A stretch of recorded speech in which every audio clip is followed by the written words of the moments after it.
Bonjour à tous et bienvenue dans ces 5 minutes d'information. Quand la coopération internationale se met au service de la santé maternelle, à Bobo, la Côte d'Ivoire et l'Italie ont officiellement lancé le plan Maté, un projet ambitieux pour améliorer la santé des mères et des nouveau-nés. Il s'articule autour de la réhabilitation du centre hospitalier d'Abobo et du renforcement des structures de santé communautaire. Une réponse concrète donc à la demande croissante de soins dans cette commune de plus d'1 million d'habitants. Le reportage de Davis Oyo et Nick Eziao vous sera proposé dans le 13h. Le rapport 2025 du PNUD sur le développement humain place la Côte d'Ivoire au 4e rang mondial des pays ayant enregistré la plus forte progression. Avec un IDH de 0,582 en 2023, le pays gagne 3% en un an, une première en Afrique subsaharienne. Un résultat salué à l'auditorium de la primature lors d'une cérémonie présidée par le ministre du Plan. Reportage Léon Broukwame.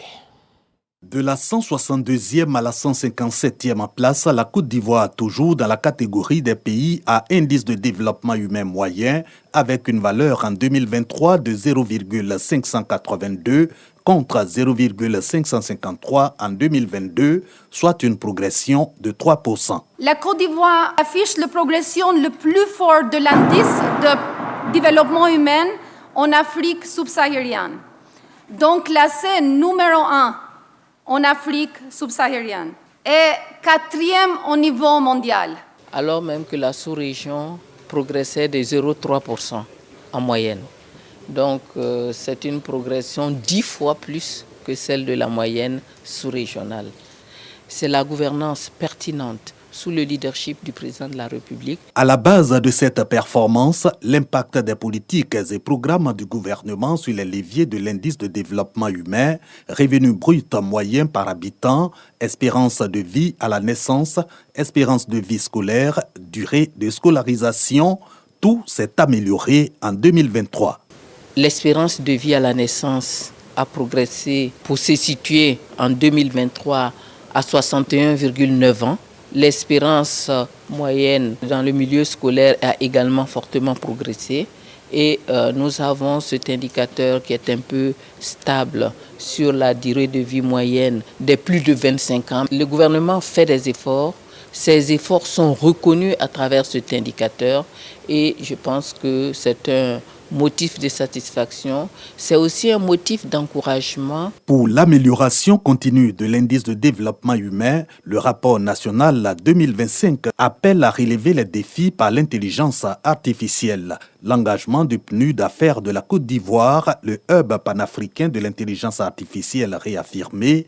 De même, les initiatives publiques pour améliorer la gouvernance et la performance économique ou les indicateurs socio-éducatifs expliqué par les ministres de l'Éducation nationale, de la Santé et des Finances. Au Mali, une vingtaine de personnes arrêtées par l'armée ont été exécutées. Lundi 12 mai, 27 hommes avaient été interpellés par l'armée lors d'une opération menée à Diafarabé, près de Tenenkou, dans la région de Mopti. Depuis, leurs familles n'avaient plus de nouvelles et jeudi 15 mai dernier au soir, certains membres des familles ont enfin été autorisés à se rendre sur les lieux. Ils y ont découvert des fosses communes remplies de cadavres, une vingtaine de corps égorgés, abandonnés dans 3 fosses communes. L'armée malienne affirme qu'une enquête de gendarmerie a été ouverte sur des allégations de disparition de civils dont elle dénonce l'instrumentalisation à des fins subversives. Vendredi, le JNIM a diffusé des messages audio pour condamner les exécutions de Diafarabé et annoncer des représailles contre l'armée. Plus de 3 semaines après la signature d'une déclaration de principe à Washington entre la RDC et le Rwanda, un premier projet d'accord vient d'être transmis aux 2 parties par les médiateurs américains. Un processus encore fragile que les États-Unis souhaitent accélérer. Ce document reprend les propositions que les 2 pays avaient soumises au début du mois après la signature de la déclaration de principe sous l'égide des États-Unis. Mais à ce stade, rien n'est encore joué. Encore à l'état de brouillon, ce texte devra toutefois faire l'objet de nouvelles discussions. Selon des sources proches du dossier, les négociations sont délicates. Vendredi, les frappes israéliennes sur Gaza ont fait au moins 100 morts. Selon la défense civile palestinienne. Les bombardements de l'aviation israélienne sont intenses. Israël dit se préparer à envahir la bande de Gaza. Selon l'armée israélienne, il s'agit à ce stade des étapes initiales en prévision de l'intensification prévue de son offensive dans la bande de Gaza. Des frappes d'envergure sur l'ensemble du territoire palestinien, selon un communiqué de l'armée publié notamment sur les réseaux sociaux, mais aussi une nouvelle mobilisation de réservistes et le transfert de forces destinées à prendre le contrôle de zones stratégiques dans l'enclave palestinienne. Voilà pour le Flash Info. On se retrouve à 13h pour développer tout ça.